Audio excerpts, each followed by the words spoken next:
Hello guys, मैं C S Piyush Goyal और मेरे चैनल में आपका स्वागत है।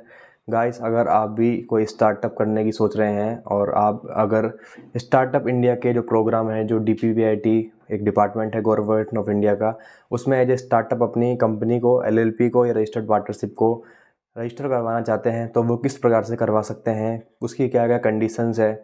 इसके अलावा स्टार्टअप के तौर पे रजिस्टर कराने के बाद आपको क्या क्या बेनिफिट्स वहाँ पर मिलेंगे, इसके रिगार्डिंग जो है हम कम्प्लीटली डिस्कस करेंगे। और आप स्टार्टअप इंडिया के जो पोर्टल है उस पर किस प्रकार एज स्टार्टअप रजिस्टर्ड हो सकते हैं, आज हम इसमें कम्प्लीटली डिस्कस करेंगे। ये वीडियो जो होगा वो 2 पार्ट में होगा। फर्स्ट पार्ट में हम जो थ्योरेटिकल या जो कंडीशंस है उसके बारे में डिस्कस करेंगे, एंड सेकंड वीडियो के अंदर जो है मैं आपको प्रैक्टिकल प्रोसेस बताऊंगा कि किस प्रकार से जो है आप एज ए स्टार्टअप के लिए रजिस्ट्रेशन के लिए अप्लाई कर सकते हैं। गाइस, आप भी अगर regular income tax, GST and business compliance and government scheme से रिलेटेड जो भी अपडेट्स पाना चाहते हैं तो आप हमारे चैनल को सब्सक्राइब कर सकते हैं, जिसमें आपको रेगुलर इन सब टॉपिक्स के रिगार्डिंग जो है अपडेट्स मिलती रहे। स्टार्टअप रजिस्ट्रेशन के लिए एक मैंडेटरी कंडीशन होती है कि आपको इसके अंदर एक पिच डेक बनाना होगा।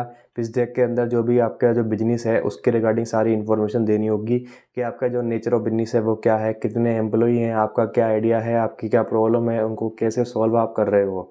ठीक है गाइस, और आपका जो बिजनेस मॉडल है वो कैसे स्केलेबल है, कैसे वेल्थ क्रिएट कर सकता है, कैसे एम्प्लॉयमेंट क्रिएट कर सकता है, इसके रिगार्डिंग जो है आपको सारी इन्फॉर्मेशन जो है पिच डेक के अंदर बतानी होगी।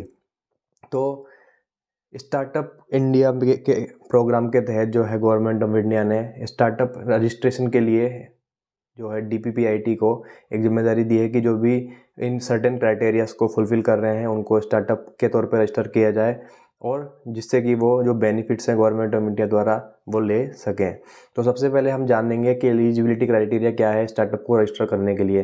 सबसे पहला एलिजिबिलिटी क्राइटेरिया है, यानी आप समझिए कि क्या प्रोप्राइटरशिप स्टार्टअप के तौर पर रजिस्टर्ड हो सकती है, नहीं हो सकती। नहीं हो सकती है प्रोप्राइटरशिप स्टार्टअप के तौर पर रजिस्टर्ड। तो कौन कौन सी जो एंटिटीज़ है जो कि स्टार्टअप के तौर पर रजिस्टर्ड हो सकती है, सबसे पहले एंटिटी जो है वो है LLP। इसके बाद आती है अपनी प्राइवेट लिमिटेड या पब्लिक लिमिटेड कंपनी, उसके यानी कंपनी किसी भी टाइप की कंपनी हो वो एज ए स्टार्टअप के तौर पर रजिस्टर्ड हो सकती है। And third is registered partnership firm. Registered partnership firm means कोई भी पार्टनरशिप फर्म जो कि रजिस्ट्रार ऑफ फर्म्स के पास रजिस्टर्ड है वो ही केवल स्टार्टअप के तौर पर रजिस्टर्ड हो सकती है। अनरजिस्टर्ड पार्टनरशिप फर्म जो है स्टार्टअप के तौर पर रजिस्टर्ड नहीं हो सकती है। इसके अलावा जो पार्टनरशिप फर्म है, LLP है या कंपनी है, उसे उसका रजिस्ट्रेशन हुए यानी उसे इनकॉर्पोरेट हुए 10 ईयर से ज़्यादा नहीं होने चाहिए। अगर उसे 10 ईयर से ज़्यादा हो चुके हैं तो उस केस के अंदर जो है आप स्टार्टअप के तौर पे रजिस्टर्ड नहीं हो पाएंगे। थर्ड जो है स्टार्टअप, जो भी एंटिटी स्टार्टअप के तौर पे रजिस्ट्रेशन होने के लिए अप्लाई करना चाहती है उसका टर्नओवर किसी भी फाइनेंशियल ईयर के अंदर, यानी इनकॉर्पोरेशन से 10 साल की जो लिमिट है उसके अंदर किसी भी फाइनेंशियल ईयर के अंदर जो है 100 करोड़ से जो है ऊपर नहीं होना चाहिए। और इसके अलावा जो एंटिटी स्टार्टअप के तौर पर रजिस्टर्ड होने के लिए अप्लाई कर रही है वो कोई भी एग्जिस्टिंग एंटिटी के रिकंस्ट्रक्शन या स्प्लिटिंग अप से नहीं जनरेट होनी चाहिए। और जो उसका आइडिया होना चाहिए, फिफ्थ कंडीशन जो है वो इनोवेटिव और स्केलेबल होना चाहिए, यानी उसका जो आइडिया है वो इस प्रकार का होना चाहिए जो ह्यूज एम्प्लॉयमेंट जनरेट कर सके और ह्यूज वेल्थ क्रिएट कर सके। वही जो एंटिटी है स्टार्टअप के तौर पर रजिस्टर्ड हो सकती है। उसके बाद हम बात करेंगे कि अगर आप स्टार्टअप के तौर पे रजिस्टर्ड हो जाते हैं, वैसे जब आप अप्लाई करेंगे स्टार्टअप के तौर पे रजिस्टर्ड होने के लिए तो आप कंप्लीट जब एप्लीकेशन फाइल कर देंगे उसके विदिन 2 या 3 डेज आप स्टार्टअप के तौर पे रजिस्टर्ड हो जाएंगे। इसके बाद आपको क्या क्या बेनिफिट्स मिल रहे हैं, सबसे बड़ा बेनिफिट होता है अगर आपकी जो भी गवर्नमेंट अपना प्रोक्योरमेंट करती है जेम पोर्टल के थ्रू, तो उसके अंदर जो है स्टार्टअप्स को प्रायोरिटी मिलती है। वैसे तो जो पोर्टल होता है जेम पोर्टल, उस पर कोई भी टेंडर फाइल करने के लिए प्रायर एक्सपीरियंस की रिक्वायरमेंट होती है, पर स्टार्टअप के केस के अंदर जो है ऐसी कोई रिक्वायरमेंट नहीं होती है। उन्हें बस ये रिक्वायरमेंट होती है वो एज ए स्टार्टअप रजिस्टर्ड होने चाहिए। उसके बाद उन्हें एक्सपीरियंस सर्टिफिकेट की रिक्वायरमेंट नहीं होती है, वो टेंडर में अप्लाई कर सकते हैं। उसके अलावा कुछ जो ट्रेडमार्क हैं, पेटेंट हैं, कॉपीराइट है, उनके अंदर वहाँ पर उनको छूट मिलती है। और जो उनके जो पेमेंट किया होता है गवर्नमेंट फीस का वो उनको रिफंड भी हो जाती है।